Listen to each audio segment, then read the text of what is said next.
Naiti Grihan Brahma Sutta Yavasanudvaretasa. Vaishnavis. Maitreruvacha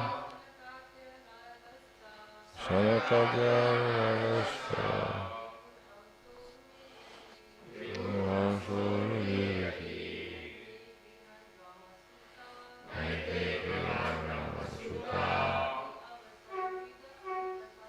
Yavasanudvaretasa.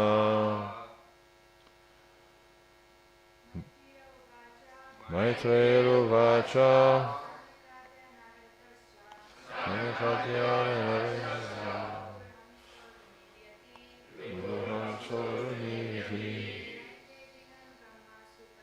Naiti Grihan Brahma Sutta Yavasanudvaretasa.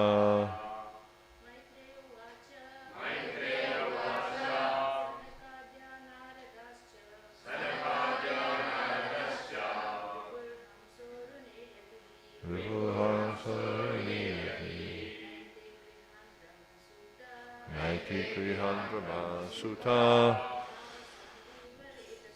Yavasanudvaretasa. Maitreruvacha. Maitreya said, Sanaka Adya, those headed by Sanaka. Narada, Narada. Cha, and. Ribhu, Ribhu. Hangsa, Hangsa. Aruni, Aruni. Yati, Yati. Na, not. Ete, all these. Grihan, at home. Brahma Sutta, sons of Brahma.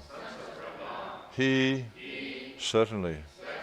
Avasan, did live. Udvaretasa, unadulterated celibates. The great sage Maitreya said, the four great Kumara sages headed by Sanaka, as well as Narada, Ribhu, Hangsa, Aruni, and Yati, all sons of Brahma, did not live at home, but became Udvareta, or Naistika brahmacharis, unadulterated celibates. Responsively please. The great sage Maitreya said, the four great Kumara sages, headed by Sanaka, as well as Narada, Ribhu, Hangsa, Aruni, and Yati, all sons of Brahma, did not live at home, but became Udvareta, or Naistika brahmacharis, unadulterated celibates. Purport by Srila Prabhupada. The system of brahmacharya has been current since the birth of Brahma. A section of the population, especially male, did not marry at all. Instead of allowing the semen to be driven downwards, they used to lift the semen up to the brain. They are called Udva Retasa, those who lift up. Semen is so important that if by the yogic process one can lift the semen up to the brain, he can perform wonderful work. One's memory is enabled to act very swiftly, and the duration of life is increased. Yogis can thus perform all kinds of austerity with steadiness and be elevated to the highest perfectional stage, even to the spiritual world. Vivid examples of brahmacharis who accepted this principle of life are the four sages Sanaka, Sanandana, Sanatana, and Sanat Kumara, as well as Narada and others. Another significant phrase here is Naite Grihan Hyavasan. They did not live at home. Griha means home as well as wife. In fact, home means wife. Home does not mean a room or a house. One who lives with a wife lives at home. Otherwise, a sannyasi or brahmachari, even though he may live in a room or in a house, does not live at home. That they did not live at home means that they did not accept a wife, and so there was no question of their discharging semen. Semen is meant to be discharged when one has a home, a wife, and the intention to beget children. Otherwise, there is no injunction for discharging semen. These principles were followed from the beginning of creation, and such brahmacharis never created progeny. This narration has dealt with the descendants of Lord Brahma from Manu's daughter, Prasuti. Prasuti's daughter was Dakshayani or Sati, in relation to whom the story of Daksha Yagya was narrated. Maitreya is now explaining about the progeny of the sons of Brahma. Out of the many sons of Brahma, the brahmachari sons headed by Sanaka and Narada did not marry at all, and there is no question of narrating the history of their descendants.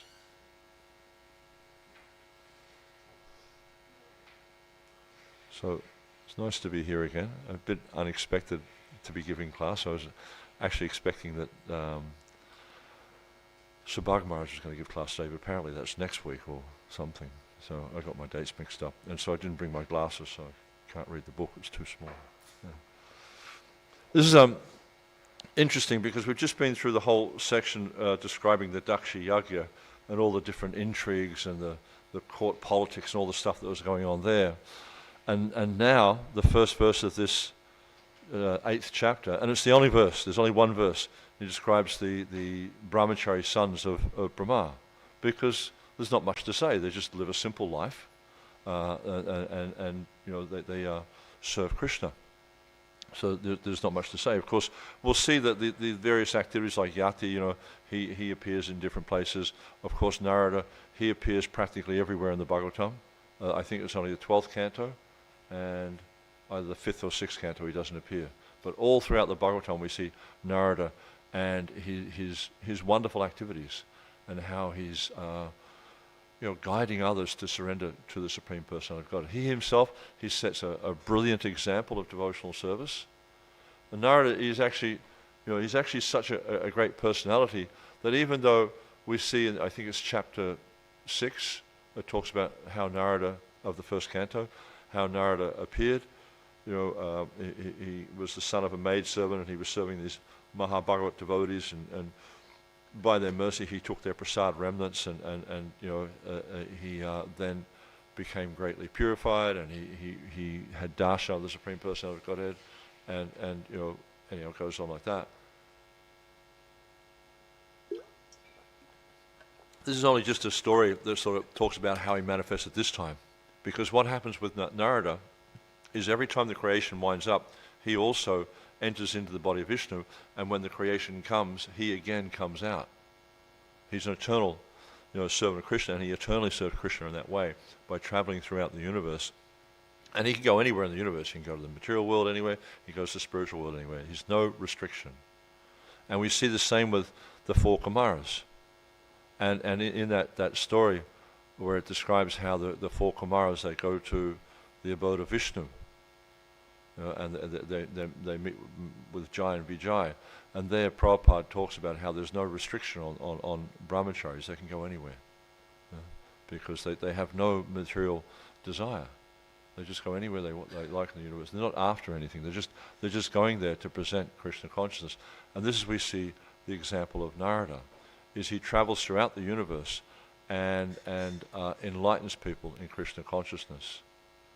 There's later on in the Bhagavatam, actually in this 4th canto, I think it's around chapter 20, 22, 23, something like that. There's the story of King Prachanabhahishat. And King Prachanabhahishat was a very materialistic person, and you know, he's a great personality. And the thing is, like, just because we see these Kshatriyas and from previous ages, because the nature of their you know, their varna, they have to interact with sorts of material nature, and sometimes they get a little bit influenced by it. And you see, there's many stories of these great Kshatriyas who have been influenced by the things they have to do, and they get a bit bewildered by it. But it doesn't diminish their prowess or their potency. Prachinabhahishat was the emperor of the whole world. And just anyone who's ever done any management knows how much ability it takes to manage something, how much focus and personal energy it takes. Even in a little thing like an ISKCON temple, it's a very small thing, but it actually takes a lot of effort. So you can imagine how much it would take to run a country. There's that interesting story of in the Chaitanya Charitamrita when Sanatana Goswami, when he took seriously to the path of devotional service, he didn't want to be the Prime Minister anymore, so he just stayed at home and had brahmanas come and read the Bhagavatam and discuss Bhagavatam all day long. And then at one point, what's his name, the king? Nawab Hussain Shah, he was sending his ministers and representatives to see Sanatana and say, well, why aren't you coming? Oh, I'm sick. Tell him I'm sick. I've got some disease. And you get the I remember you going to school, you had to get a letter from your mum to say you were sick. So mum would sometimes just write letters so he could stay at home. And so he would send a doctor's report. Oh, he's sick. And then the Nawab, he sent doctors, and the doctors said no, there's nothing wrong with him. So the Nawab, he came himself, and he said I want to go and conquer other kingdoms. Without you, I can't do anything. You're my trusted minister. I need you to run the kingdom. And Sanatana Goswami said, I'm not coming. I'm over this. I don't want to be involved in all this intrigue anymore. And then Nawab threatened to imprison him. And he just said, and he offered his respects to the Nawab, and he said, you are empowered by the Lord to run this kingdom. You're a very powerful person. It's a very great responsibility. So even we see Sanatana Goswami, he's seeing a personality like the Nawab, who was actually a very ruthless person. Some of the things he would do is very, very ruthless. Yet still, he saw him as being empowered by the Supreme Personality of Godhead to take on that role of management. So, and Krishna talks about this in the 10th chapter, how that all these great opulences you see in the material world are actually a manifestation of Krishna's energy. And so whenever we see something great or wonderful in the world, we need to reflect and say, actually, this is Krishna's energy manifest in this way. He describes how denizens of the deep, I am the... No? You don't remember? No one's read the 10th chapter of the Bhagavad Gita? Of denizens of the deep, I am the shark. Yeah? What's the most fearsome creature in the ocean? A white pointer. You hope you never meet one of those, except through 2 inches of glass. And then he said, I think among thinkers, I'm Ushana. Among among the demigod, what is it? The guru of the sages, Brihaspati. Among the Pandavas, I am Arjuna. So all these great things are actually representations of Krishna's potency. And at the end of the chapter, he says, Yad Yavimutivat Satvam, Srimadojitamevaja, Tatareva Mamateja. That you should know that all glorious and wonderful creations spring from but a spark of my splendor. And they says, but what use is there of all this detailed knowledge? Because by a single spark of my energy, I maintain this entire creation.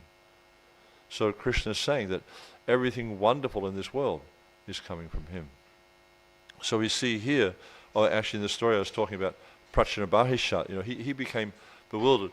And Bahishat means like he performed so many yagyas that the world was scattered, was covered with kusha grass, because every time you do a yagya, you sit down on a kusha asan, and then when you're purifying the yagya kund, you put kusha grass around the yagya kund.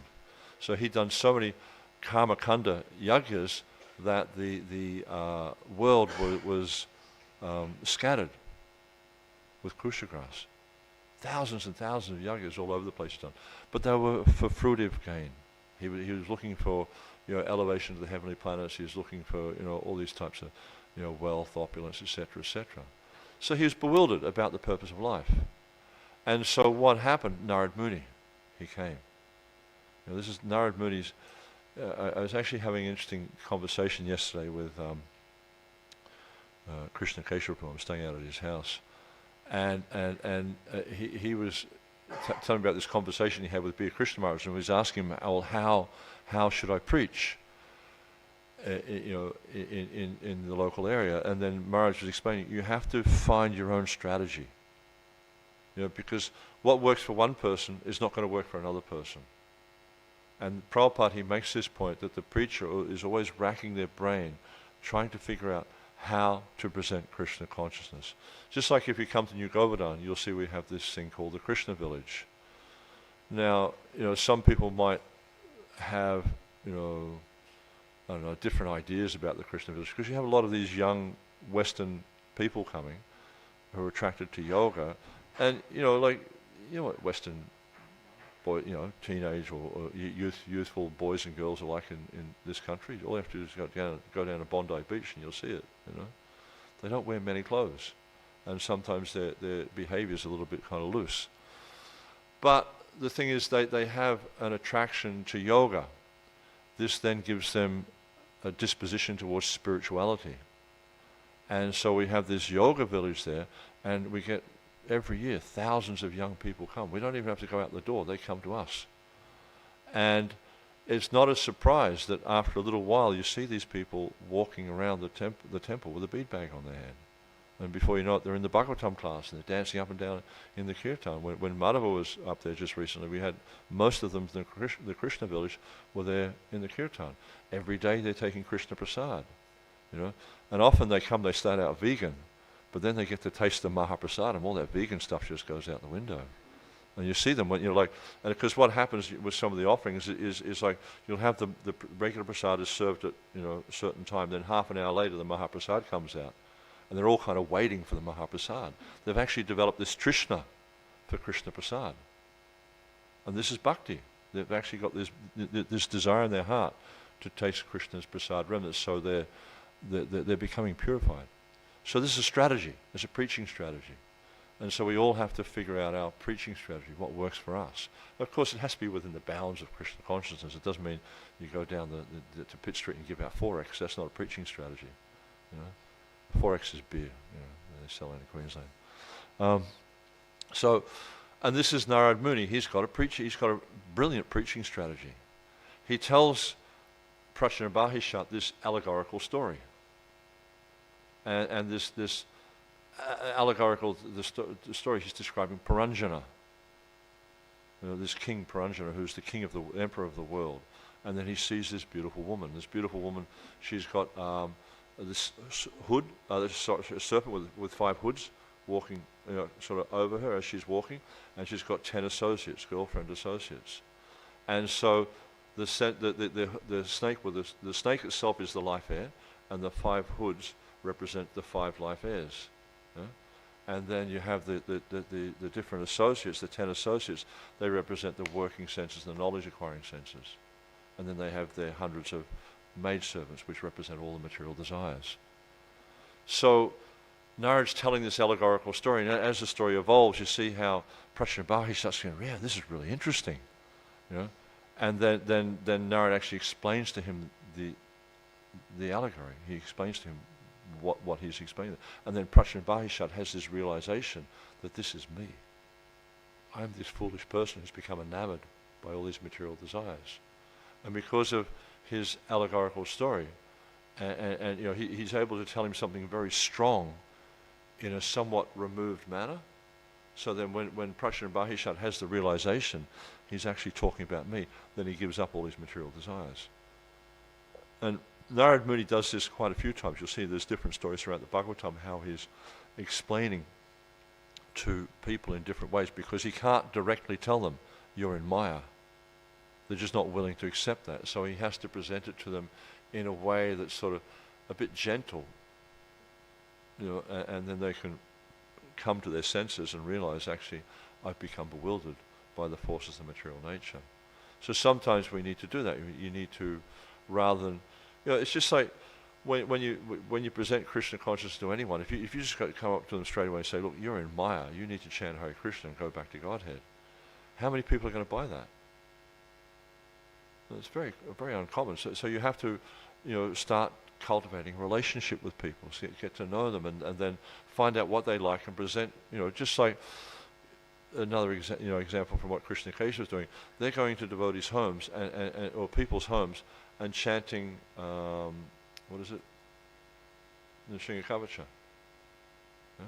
Because, a very common thing in India, Hindu culture, is if you present them with something that's got Sanskrit in it, they think it's Vedic, they think it's spiritual, they think it's Vedic.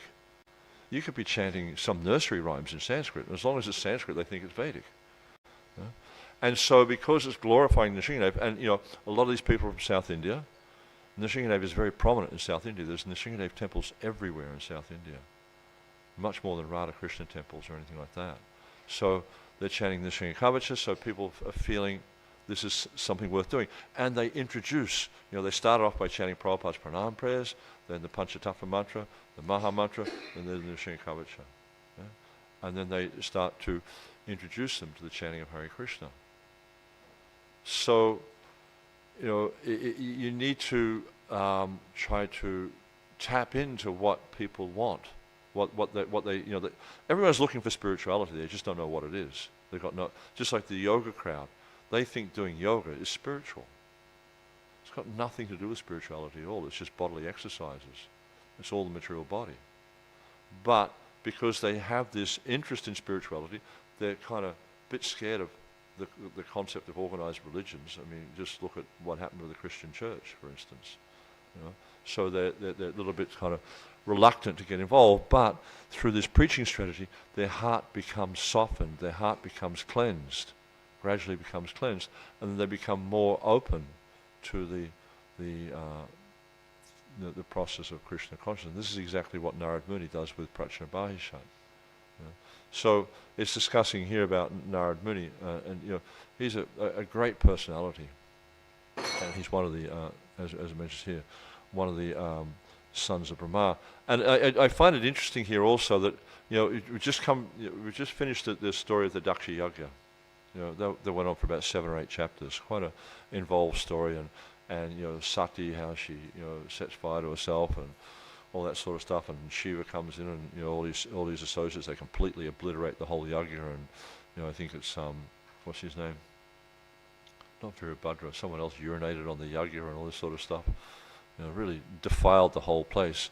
And then Shiva, he also came along, and he also started to create havoc, and then Brahma came and submitted himself before Lord Shiva. Lord Shiva is incredibly powerful. He's even more powerful than Lord Brahma. And it's kind of interesting with someone like Daksha, because again, the story with Daksha, it's demonstrating to us the pitfalls of material desires, the pitfall of material qualities, because Daksha was proud. He thought he was like, because he was effulgent like the sun. He'd walk into the place and he'd light up the whole thing, like, you are the light of my life kind of thing, He'd just light up the whole arena, and people were just like, wow, look at that, they were just completely enamored by him.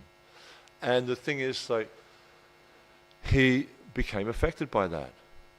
And whenever one practices, austerities, practices a spiritual path, the natural tendency of the common people is they're attracted by that.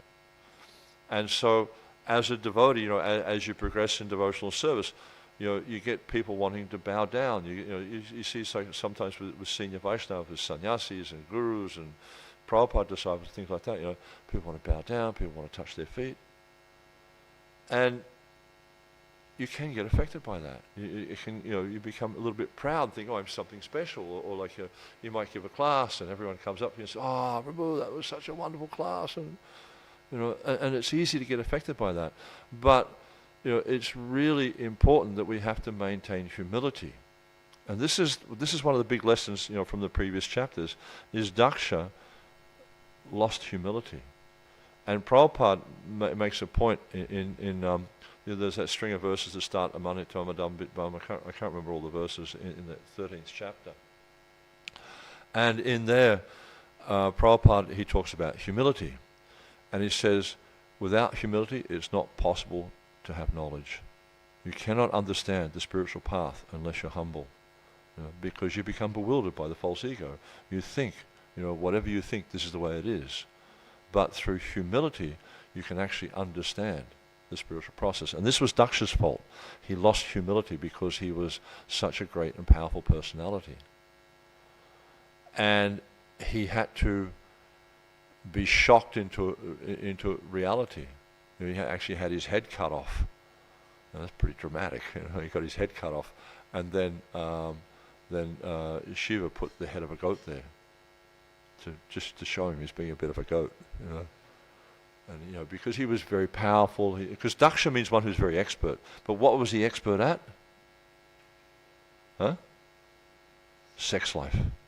That's what he was expert at. Because he was a progenitor. He is a progenitor. He was creating so many different, different types of progeny, but he became bewildered by that. He became enamored by this tendency to enjoy, but also he became proud, extremely proud. He was thinking he was the greatest person, so much so that he walks into the arena, everyone stands up, and it's just like, wow, look at Daksha. Lord Shiva didn't stand up. And he was so offended by that. Because Shiva's his son, he's thinking, well, he's lesser than me. But he didn't actually understand because of his pride. Because what happens is when we become proud, maya prahita jnana, your knowledge is covered over by illusion. If you're humble, you can actually see things in their proper perspective. You become eligible to become a recipient of true knowledge. But because of his pride, he wasn't able to understand the true position of Lord Shiva. I mean, Lord Shiva.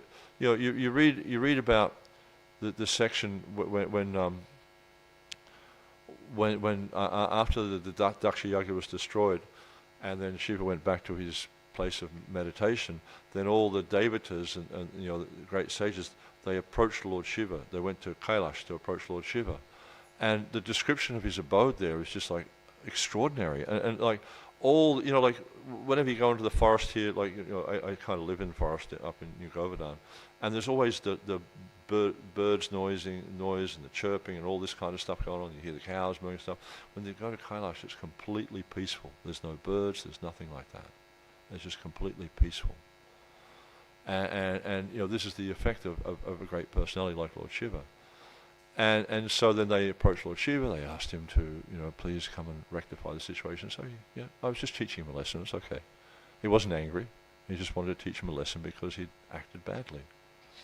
And so he went back and he rectified the situation. And then later on, Daksha, by the mercy of Lord Shiva, understood that he'd acted improperly, and that Lord Shiva was only correcting him. So this is the mercy of a great soul. And it's very difficult sometimes to understand the actions of a great soul. Just like I was talking about Narad Muni, he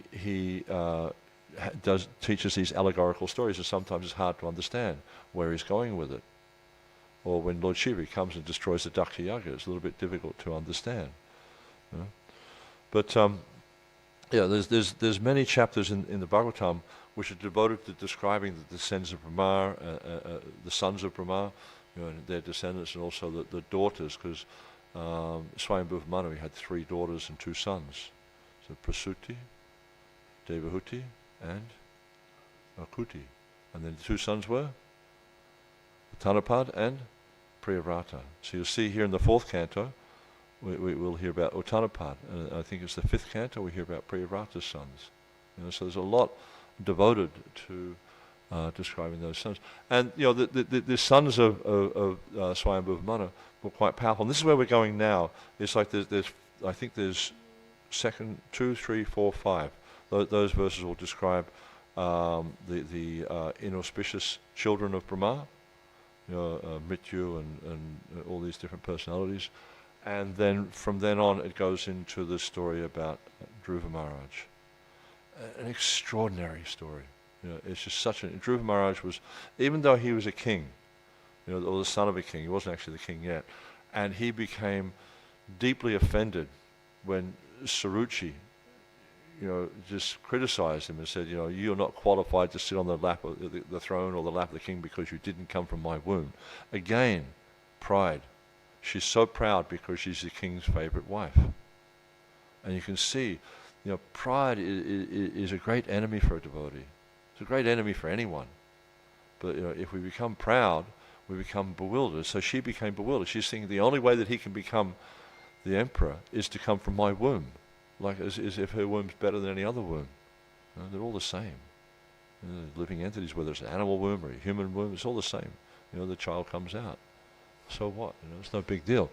And we see that Dhruva, he became so incensed. He's so insulted by his stepmother that he went to the forest and he performed austerities. And again, Narad Muni came. Narad Muni is practically the guru of any great personality in the Bhagavatam. You read all these different stories. Narad Muni's there instructing him. And initially Narad Muni is saying, no, look, you're a young boy, just go back and play with your toys and things like that.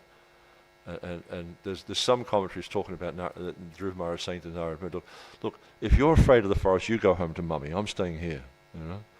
And so then seeing his determination, this is one of the things that Narad Muni was inspired by, was his determination that he was going to, whatever, he was going to stick it out. And so then Narad Muni instructed him. And he gave him this wonderful instruction, and that comes later in this chapter. He gave this wonderful instruction of the form of the Lord to meditate on. There's about 15 or 20 verses that describe the form of the Lord. A very, very beautiful, detailed description. He's got bells around his waist, and he's got these beautiful golden ankle bells, and his form's shaped like this, and very, very beautiful description. And then he instructs him in around verse 50, 52, 3, 4, something like that. He instructs him on deity worship. How, you should make a form of the deity from earth and water, whatever's available in the forest, and then engage in deity worship and worship the form of the Lord with whatever's available in the forest. So here in the temple we do deity worship very, very elaborate because we've got facilities. But in the forest you don't have the same facilities, so you can manufacture a very simple form. And he's talking about offering him leaves and twigs and roots and bark and things like that, offering to the deity that he manufactures there in the temple. In the forest. And what happens then is he starts to perform tapasya, and at one point he performs this tapasya of standing on one leg, and because it's a tapasya that goes over a period of 6 months. And first off, he's eating once every 3 days, roots and berries and things like that. Then he eats once every 6 days, and then he stops eating altogether. And once every 6 days, he's eating like twigs and leaves and bits of bark and stuff like that, roots and things. I mean, at least for me, not very appetizing. I couldn't imagine that. But then he starts to control his breathing. And he's only taking a breath once every so often. Then finally he gets to the point where he just holds his breath in completely. And you see, like these yogis, when they do this thing Virasan, where they're on one leg and got their arms over the head, he was doing that pose there, but he was stopping his breathing completely. So he was able to stay immovable like a tree, just like that. And so powerful was the force of his tapasya that with his toe he was pushing the earth down. And also he was restricting the universe, because he was restricting his breathing, he was restricting the breathing of the entire universe. So much so that the Devatas are gasping for air, they can't breathe, and they go to Vishnu and they're freaking out. It's like, what's going on here? And Vishnu says, don't worry about it, it's Dhruva Maharaj, I'll sort it out. And then so he goes down and sees Dhruva Maharaj.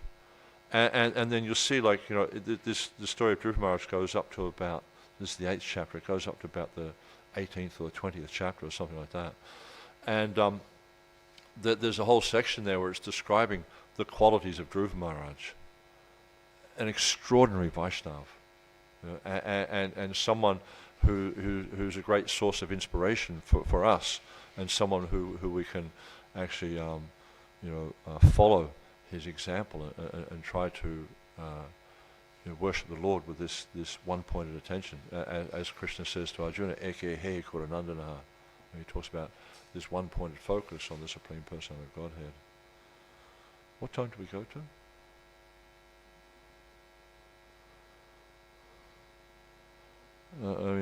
It's an interesting verse in purport. Also, we see how Prabhupada's talking about controlling one's sexual desires, and the modern society doesn't really value that.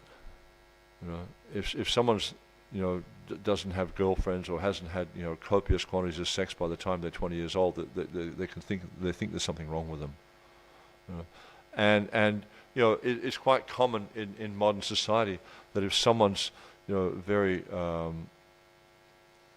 sexually active, they're glorified for that. Or how many girlfriends they've had, or how many boyfriends they've had, and all this kind of stuff. They're glorified for that. But actually, as Prabhupada's explaining here, semen is only meant to be discharged when one has a home, a wife, and the intention to have children. Because this is what it's for.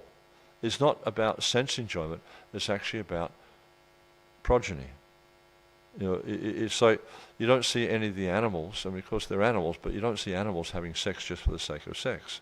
They do it for progeny, and that's the purpose. But, because in the human society, or in the human body, there's a kind of Prabhupada describes, I think it's in the third canto, towards the end of the third canto, where it talks about I think it's chapter 32, the movements of the living entity. And he talks there about how with the genitals there's like a coating of maya, so it makes the whole thing very, very pleasurable, even though sometimes the outcome is not so pleasurable, especially children and things like that. But according to the Vedic text, according to the scriptures, it explains to us that losing semen decreases the duration of life. If you lose semen, especially excessively, it shortens your life because all your energy is being burnt up. And Prabhupada, there's a lecture one time where he was talking about this, how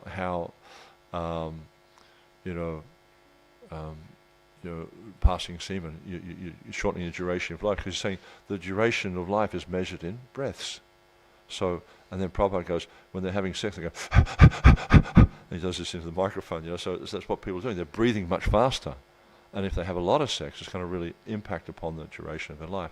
It also reduces the physical vitality of the body.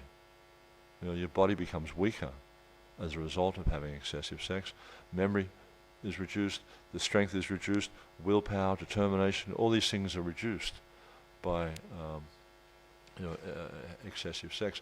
And Prabhupada, he also talks about premature sex, because in our society also, I went to a public school in Australia. I don't know anyone here went to a public school in Australia, but it's kind of probably different from what you experienced. You would have gone to a public school in Australia or somewhere like that. Huh? Private school. Probably much the same, right? But like the whole thing is like, if you get, because when I was at school it was forms, now it's grades, but if you get to like form 2 and you haven't had sex yet, they think there's something wrong with you. So they encourage, even in his youthful age, is to have sex. But this premature sex is very detrimental to the young body. It actually, as I was saying, it destroys your physical vitality. So, as a brahmachari, and generally, brahmachari would start when one was 5 years old. These days it tends to start when you're in your early adult years, but you would start at the age of 5, and then you were trained how to retain the semen, how to control the senses, because this is going to help us in our determination to progress in spiritual life. And so it was a very, very important part of the training that one would receive as a child, is to control the senses, to control the mind. But nowadays, these things are just not at all desirous. People just aren't interested in it. And this is what you have to deal with. There's one time someone approached Bhaktisiddhanta Saraswati Thakur, and someone from England approached him actually. I think it was Lord Farquhar or something like that. I was asking, can you make me a brahmana? I said, yes, I can do this, but you have to refrain from sex life, intoxication, meat eating, gambling. Impossible. It just couldn't be done, because that's the fabric of society. Illicit sex, intoxication, meat eating, gambling. That's the fabric of society.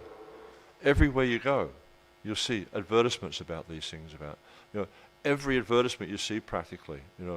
You'll see, like I remember some years ago, one of the banks had an advertising campaign, right? And up on the big billboard, you got this red convertible. Of course, it's got to be red because red's a really passionate, attractive color. Big red convertible, white seats, and in the seat that was right in the center of the billboard, there's a young girl sitting in a bikini. What on earth has that got to do with the bank? I don't know. Or you see these chainsaw, McCulloch, they're selling chainsaws, right? There's a girl standing there in a bikini selling a chainsaw. Have you ever seen a girl in a bikini using a chainsaw? No, you have boots on, you have gloves on, because they're dangerous things. So that sex is a big seller. The whole society, that people are just drawn in by sex, and they're controlled by it. This world is called Maitunya Agra. Maitunya Agra means the shackles of sex life. Everyone is chained here by this desire to enjoy the genitals. It's very, very strong. And it's used everywhere you go. It's used to try and suck people in to purchasing this product, to doing this, to doing that. So, as we've come to the process of devotional service, we're very fortunate because, our acharyas are clearly helping us to understand how this is detrimental to spiritual evolution. And it can be a struggle. There's no doubt of that because of the conditioning we've all experienced. We've spent lifetimes of, countless lifetimes of accepting this as being the normal way of existence. Meat eating, illicit sex, intoxication, and gambling. This is what life's all about. Yet, when we come to spiritual life, we understand actually it's the opposite of that. And so that's why sometimes it's challenging to present Krishna consciousness, because Krishna consciousness is basically the opposite of what a materialistic person thinks life's all about. Complete opposite. It's like, I remember years ago there was a song some devotees had done. It was like, name, fame, glory. It's the same story. You get your name up in lights and you think it's the perfection of life. I was just reading actually a purport the other day in the later on the fourth canto, and it's when Puranjana meets this girl, and he basically it describes him as Vira, as a hero, right? And Prabhupada says there's two types of heroes in this world. One hero is very famous for their material activities, and you'll see there's so many soccer stars and movie stars and all these types of people. They're famous for their material activities, but they're controlled by their senses. The real hero is the one who is controlling the senses, the Goswami. And this is actually, a spiritual hero. And that's, Prabhupada's directing us. We should all become spiritual heroes. We should learn to control the senses. And that way become Goswami. And that's what Prabhupada wanted. He wanted a whole society of Goswamis. He said previously there were 6 Goswamis. I want a whole society of Goswamis. So that's Prabhupada's direction to us. And only by serving Krishna and only by receiving Krishna's mercy can we actually overcome this pushing of the senses. Because on our own, we can't do it. It's not. You can do it to some extent, but on our own, it's very, very difficult. It's practically impossible to do it. But by Krishna's mercy, then anything's possible. So even when you struggle with these different things, we just take shelter of Krishna, and we'll be able to learn to control our senses. Any comments, questions at all? Sorry, I didn't prepare for this at all. I wasn't expecting to give class, bro. Yeah.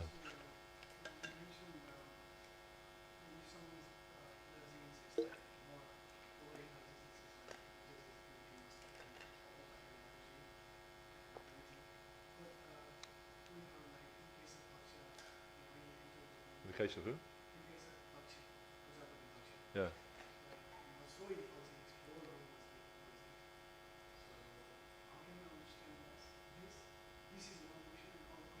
Yeah, but the thing is, you'll see in Vedic culture that generally speaking it's not unrestricted sex life. It's according to rules and regulations.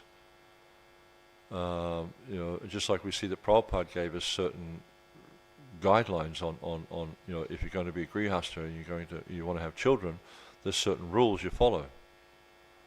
And then one time he was explaining these rules, about chanting extra rounds and all this type of stuff.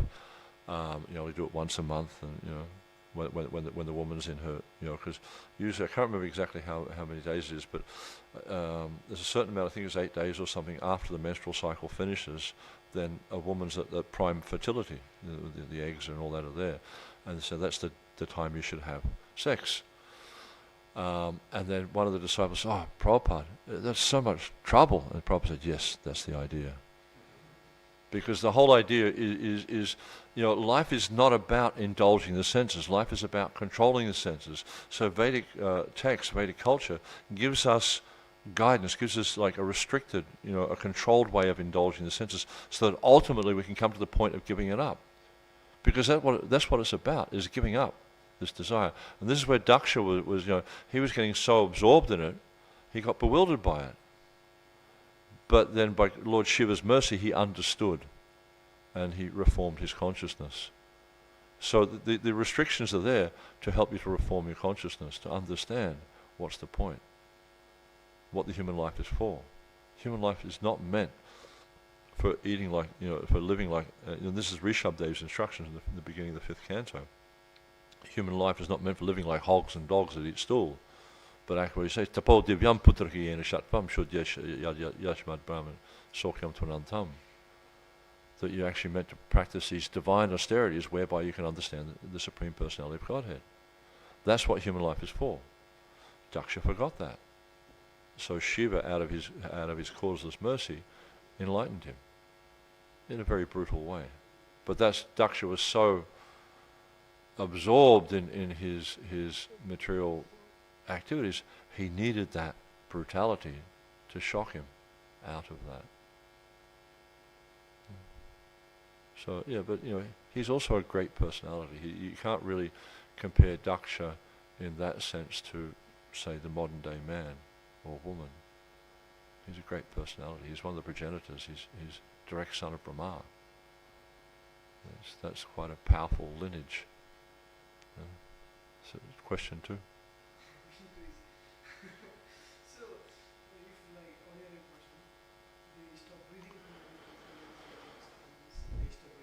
Yeah.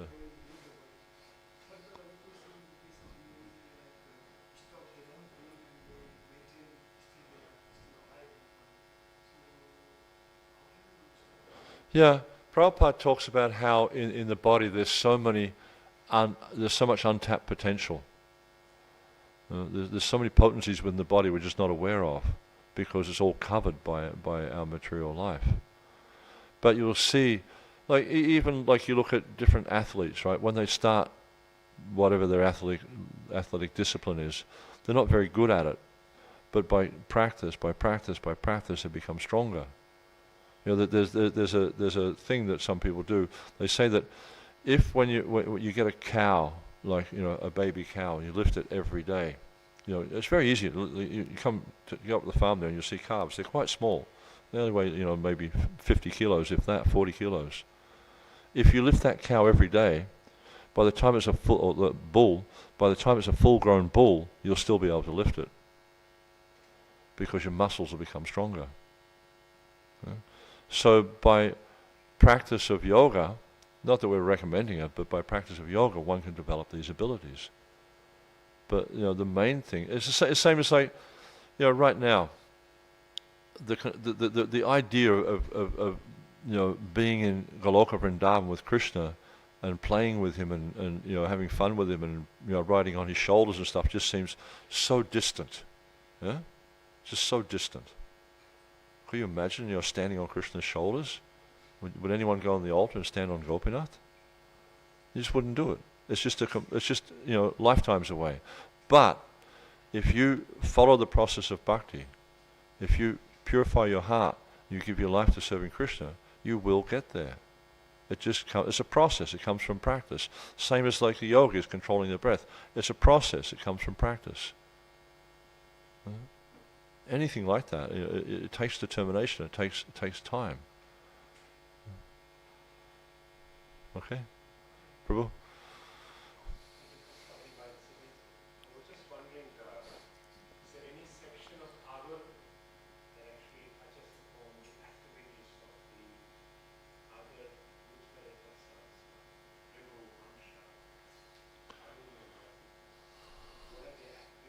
Yeah, they come up here and there, like you'll see them mentioned and stuff, but not like, because they're not really prominent personalities. Like Hangsa, it talks about Hangsa. I can't remember where it talks about Hangsa, but he's there. Yati also talks about him. The Kumaras, the 4 Kumaras, talks about them, and Narad, because like Narad is a very prominent personality, very very prominent, and he appears throughout the Bhagavatam. And as I mentioned, you see the 4 Kumaras, in the 7th canto they're there, in the 3rd canto they're there, in different places there, because they're prominent personalities. In different Puranas you might find about these other ones. Yati is also mentioned. He comes up from time to time, but not much. But yeah. Anything else? Yes.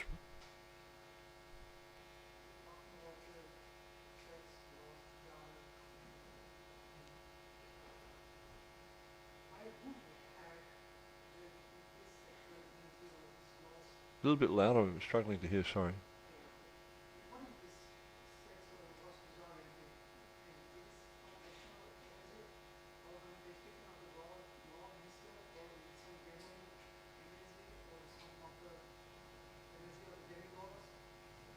Sorry, I'm not quite getting your point. Yeah.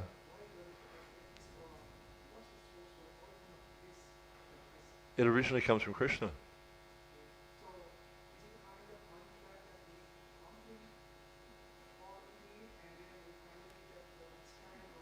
Yeah. Krishna explains in the Gita, he says, Aham savasya prabhu mata savram pravartate iti matva bhajante mam buddhavas bhavasaman pitaha. That I am the source of all spiritual and material worlds. Everything emanates from me.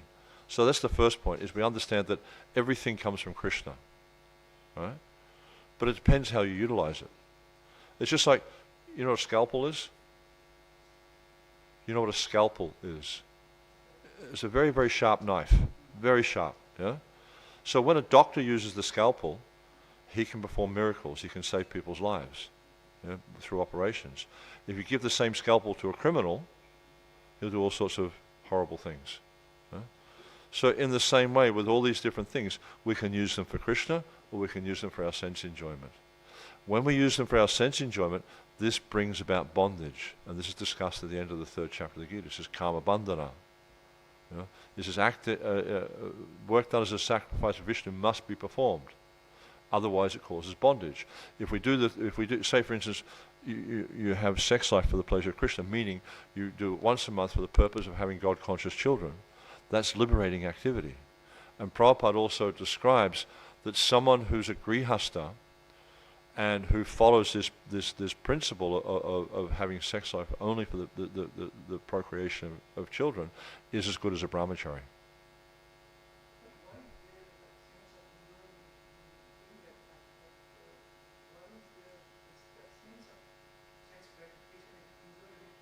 Because you have this desire, but because the thing is, like, what we're trying to do is develop our love for Krishna. Let me explain. What we're trying to do, what our purpose is to develop a loving relationship with Krishna. But love needs to be voluntary. It's not like you can force it. So we're given the opportunity to either love Krishna or become immersed in Maya. That's the choice we have. So you have to make that choice. If you want to love Krishna, then all these things that are, it's just like, they're kind of like, what do you call it, temptations. All these temptations that are there, you can either take those and use them to enjoy yourself, or you can take those exact same things and use them to serve Krishna. It's up to you. But you have to make that choice. Will I serve Krishna, or will I serve myself? If you try to lord it over the material nature, to control the material nature, to enjoy the material nature, what happens is you become controlled by that material nature. You can't actually be the control of material nature. And Krishna says, Maya jakshena prakrite suyate sacharacharam. That I am the lord of the material nature. Maya tatami dhammasarvam. He's the one who controls material nature. Only he. We can't. We try, and what happens is we become controlled. So the option is there. These things are there. You can use them for Krishna, you can use them for yourself. But understand the consequence of both paths. Okay? Thank you. Anything else? Okay, Srila Prabhupada ki, Samavekta Bhakti Vrinda ki, Jai Nitai Go Premanandi. Hare Krishna.